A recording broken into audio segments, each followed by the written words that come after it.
여러분 안녕하십니까? 광주 MBC 뉴스데스크입니다. 선교사가 운영하는 비인가 국제학교와 같은 건물에 있는 교회를 중심으로 코로나19가 확산하고 있습니다.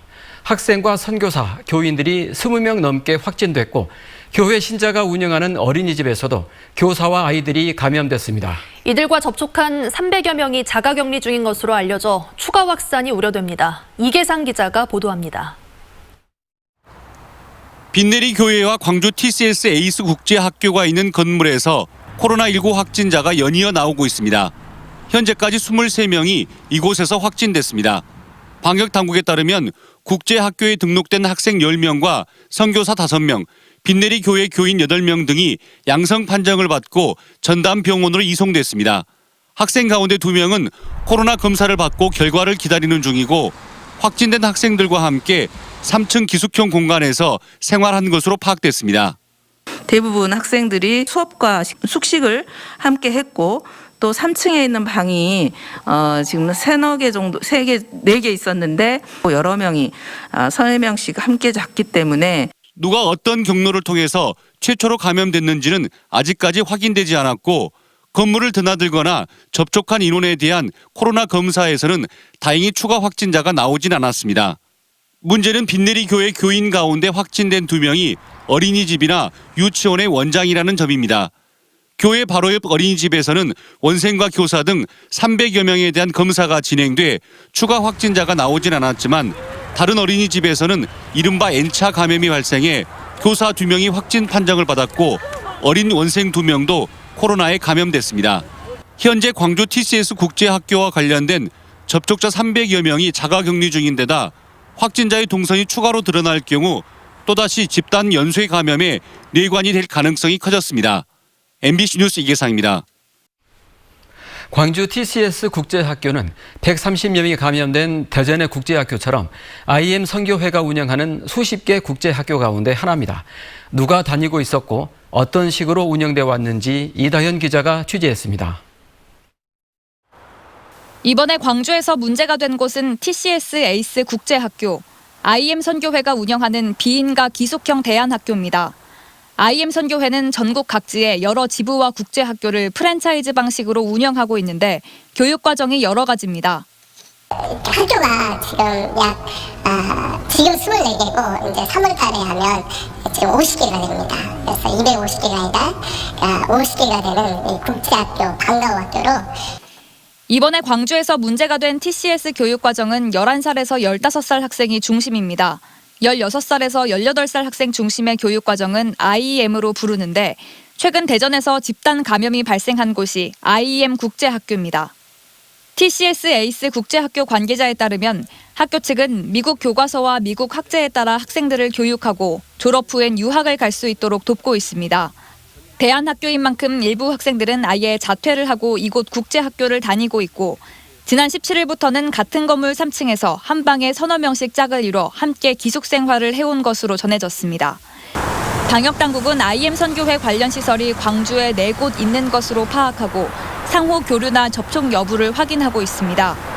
또 IM 선교회 외에 다른 종교시설에서 운영하는 국제학교 10여 곳에 대해 전수조사를 실시하기로 했습니다. 추가적으로 한 10여 곳 내외가 있을 걸로 확인되고 있는데요. 그 부분에 대해서는 저희들이 좀 더 관련 부서, 종교하고 그다음에 교육 담당하는 부서하고 협업을 통해서 전수를 조사할 것이고 한편 당초 알려진 것과 달리 건물 3층에서 함께 숙식했던 이들은 빈내리 교회의 교인 중심이 아닌 국제학교 학생과 선교사 등 10여 명인 것으로 확인됐습니다. MBC 뉴스 이다현입니다. 국제학교발 코로나19 확산에 전라남도 방역당국도 긴장하고 있습니다. 집단 감염이 발생한 TCS 국제학교가 전남에도 2곳 있는 것으로 알려졌고 순천에서는 대전 IM 국제학교에 다니는 학생이 확진 판정을 받았습니다. 박민주 기자의 보도입니다. 대전 IM 국제학교발 코로나19 확진자가 120명을 넘었습니다. 주말 순천에서 발생한 신규 확진자 1명이 관련 학교에 다닌 것으로 확인됐습니다. 지난 23일 가족의 자가용으로 순천으로 내려오면서 선별진료소에서 검사를 받은 것으로 파악됐습니다. 보건당국은 추가 동선은 없으며 접촉 가족도 음성으로 나왔다고 밝혔지만 상황을 예의주시하고 있습니다. 내려오시면서 바로 선별해서 검사 받고 자택으로 이동하셔서 자택에서 자가 격리 중에 확진 나온 거라 순천에 다른 접촉 지점은 없습니다. 광주발 집단 감염이 발생한 TCS 국제학교의 경우 여수에도 한 곳이 있는 것으로 파악돼 학생 35명과 교사 7명에 대한 진단 검사가 진행됐습니다. 순천의 국제학교는 신입생을 모집하는 단계로 알려졌습니다. 방역당국은 국제학교 간 직접적인 접촉은 확인되지 않았지만 혹시 모를 추가 발생에 대비하고 있습니다. 여수시는 지금 통학형입니다. 집에서 다니기 때문에 특별한 문제는 없습니다만 저희들이 선제적으로 오늘 연락해서 검사 진행하고 있습니다. 앞서 순천시는 인터컵 선교회 관련 사무소를 이달 말까지 폐쇄하는 행정명령을 내렸습니다. 인터컵에 이어 대전 선교회발 확산에 또다시 비상이 걸렸습니다. MBC 뉴스 박민주입니다. 설 명절 민족 대이동을 앞두고 광주시가 가구당 1명씩 코로나19 검사를 받도록 캠페인을 벌이기로 했습니다. 광주시는 코로나19 확산세를 막기 위해 모든 시민의 검사가 필요한 상황이지만 하루 검사 숫자에 한계가 있는 만큼 가구당 1명씩 선별진료소를 방문해 검사를 받아달라고 호소했습니다. 캠페인 기간은 한 달이고 검사를 원하는 시민은 광주시청 문화광장 선별진료소와 5개 보건소에서 무료로 검사를 받을 수 있습니다.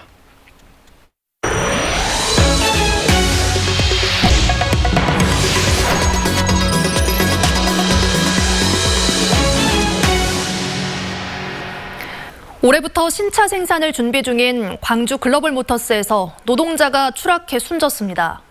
5달 전에도 여성 노동자가 차에 치여 목숨을 잃었는데요. 공장 문을 열기도 전에 2건의 중대재해가 일어난 겁니다. 1년 뒤 시행될 중대재해처벌법을 적용하면 누가 어떤 처벌을 받게 될까요? 김철원 기자의 보도입니다. 지난 23일 오후 2시 반쯤 광주 글로벌 모터스 신축 공사 현장에서 54살 양모 씨가 9m 아래로 추락해 숨졌습니다. 자동차에 페인트를 칠하는 도장 공장에서 유독가스를 배출하는 배기 장치를 용접하다 추락한 것으로 전해졌습니다. 경찰은 안전 책임자가 의무를 다했는지 여부를 따져 책임 소재를 밝히겠다는 입장입니다. 문제는 아직 공장이 다 지어지지도 않았는데 중대 재해 사고가 이어지고 있다는 점입니다. 광주 글로벌 모터스 신축 공사 현장에서는 반년 전인 지난해 8월에도 60대 여성 노동자가 후진하는 차량에 치여 숨지는 일이 일어나기도 했습니다. 노동단체는 당시 박광태 대표가 사과하고 재발 방지를 약속했는데 또다시 비슷한 사고가 일어났다며 박 대표에게 책임을 물어야 한다고 반발하고 있습니다. 만들어지도 않은 공장에서 이렇게 중대재해가 일어나면 만들고 난 다음에 공장에서 안전보건에 대해서는 누가 어떻게 감독을 합니까? 이달 초 통과돼 내년 1월 시행을 앞두고 있는 중대재해처벌법을 이 사건에 당겨 적용해보면 누가 어떤 처벌을 받게 될까요? 이번에 숨진 양 씨의 소속은 덕트 설비공사를 재하청받은 업체로 사고 내용으로 보자면 1명 이상 사망, 2명 이상의 중상 등 중대재해처벌법 적용 대상 사고입니다. 하도급 업체의 사고를 할지라도 사업주 또는 경영 책임자의 책임을 물을 수 있게 한 조항에 따르면 GGM 박광태 대표한테까지 책임을 물을 수도 있지만 실질적 지배, 운영, 관리 책임이 없다는 이유로 책임을 묻지 못할 수도 있습니다. 운영 관리하지 않았다라고 해버릴 때 처벌하기가 애매한 경우들이 되게 많거든요. 그래서 이제 우리는 발주처의 의무를 분명하게 넣어야 된다라고 이야기한 이유가 그것 때문이고요. 공장 문을 열기도 전에 중대재해 사고가 잇따르는 광주 글로벌 모터스를 향한 지역민들의 시선이 곱지 않습니다. MBC 뉴스 김철원입니다. 얼마 전 노동자가 컨베이어에 끼어 숨지는 사고가 발생한 금호 T&L 사업장에서 안전조치 위반 사항이 무더기로 적발됐습니다. 고용노동부 여수지청은 지난 22일까지 금호 T&L 사업장을 집중 감독한 결과 컨베이어 끼임 방지 조치를 하지 않는 등 117건의 안전보건조치 위반 사항이 확인돼 총 3,420만 원의 과태료를 부과했다고 밝혔습니다. 노동부는 사고가 난 사업장의 안전대책이 취약한 것으로 판단된다며 지속적인 조사를 통해 전반적인 안전상 문제점을 개선하겠다고 덧붙였습니다. 길 잃은 강아지가 유기동물 보호소에서 다른 개에 물려 죽었습니다. 보호소 측은 사고 원인을 은폐하려고 했는데요. 뒤늦게 이 사실을 안 견주는 분통을 터뜨렸습니다. 조희원 기자가 취재했습니다. 순천시 해룡면의 한 동물병원.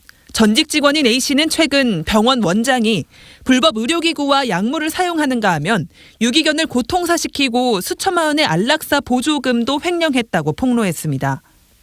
해당 동물병원은 지난 18일부터 이렇게 문을 닫고 휴진에 들어갔습니다. 이 병원에 대한 경찰 수사가 진행 중인 가운데 이번에는 순천시 유기견 보호소에서 끔찍한 사고가 발생했습니다. 지난 14일 집에서 나간 길 잃은 유기견이 지자체 보호소로 인계됐는데 우리한 유기견들에게 공격을 당해 처참한 사체로 변한 겁니다. 백골이에 완전히 살점이 하나도 없고 머리만 덩그러니 딱 검정본이 비닐봉지에 싸가지고 그걸 보여주는데 형체를 아예 알아볼 수가 없어요. 심지어 보호소는 인계받은 뒤 3일이 지나서야 주인을 찾는 공고문을 올렸고 사고의 원인도 은폐했던 것으로 드러났습니다. 자연사하고 올려놨더라고요. 그걸 보니까 갑자기 성질이 나버리는 거예요. 어떻게 그게 자연사입니까? 그 불미스러운 일이 발생한 데 대해서 그 담당 과장으로서 죄송하게 생각합니다. 그리고 이번 일을 계기로 저희들이 그 좀 미흡한 부분들은 좀 개선을 하고 다시는 이런 일이 재발하지 않도록 노력을 하겠습니다. 유기동물들을 둘러싼 끔찍한 피해가 잇따르면서 동물병원과의 유착 의혹이나 당국의 관리 공백이 공론의 도마에 오르는 상황. 근본적인 처방과 대책을 고심하지 않는 한 언제든지 논란이 반복될 수 있다는 지적이 나오고 있습니다. MBC 뉴스 조희원입니다. 전두환이 항소심 재판을 서울에서 받게 해달라며 대법원에 재판 관할 이송 신청을 낸 것에 대해 더불어민주당 이용빈 의원은 기각해야 마땅하다고 주장했습니다. 이 의원은 광주에서 재판을 받지 못하겠다는 전두환의 태도는 사과는커녕 반성의 기미가 없는 파렴치한 행태라며 법원은 이송 신청을 기각해 광주에서 역사의 심판을 받도록 해야 한다고 주장했습니다. 희망 2021 나눔 캠페인에 성금을 보내주신 분들입니다. 미래전기 맥시스템 손영술 대표이사 2천만 원, 광주 아울렛 대표와 점주일동 500만 원을 보내주셨습니다. 성금을 보내주신 분들께 감사드립니다. 광주 전남 지역 주요 대학들이 올해도 등록금을 동결하기로 결정했습니다. 전남대는 올해 신입생과 재학생의 등록금을 동결하기로 했고 다만 대학원 등록금은 1.2% 인상했습니다. 조선대와 순천대, 광주대 등도 올해 등록금을 동결하기로 했고 호남대와 동신대는 등록금 동결은 물론 신입생들의 입학금을 인하하기로 했습니다. 오늘 오전 11시 40분쯤 구례군 용방면의 한 야산에서 멧돼지를 사냥하던 63살 고모 씨가 동료가 쏜 엽총 탄환에 맞아 부상을 입었습니다. 엽사 회원인 이들은 멧돼지가 나타났다는 신고를 받고 사냥에 나섰고 경찰은 고 씨가 멧돼지를 관통한 탄환에 맞아 다친 것으로 보고 정확한 경위를 조사하고 있습니다. 불법 어업 행위를 하다 발각된 어선이 도주하다 자초됐습니다. 오늘 오전 0시쯤 장흥군 회진면 장제도 남동쪽 해상에서 3톤급 어선과 3.6톤급 양식장 관리선이 암초에 걸려 좌초돼 완도 해경에 의해 구조됐습니다.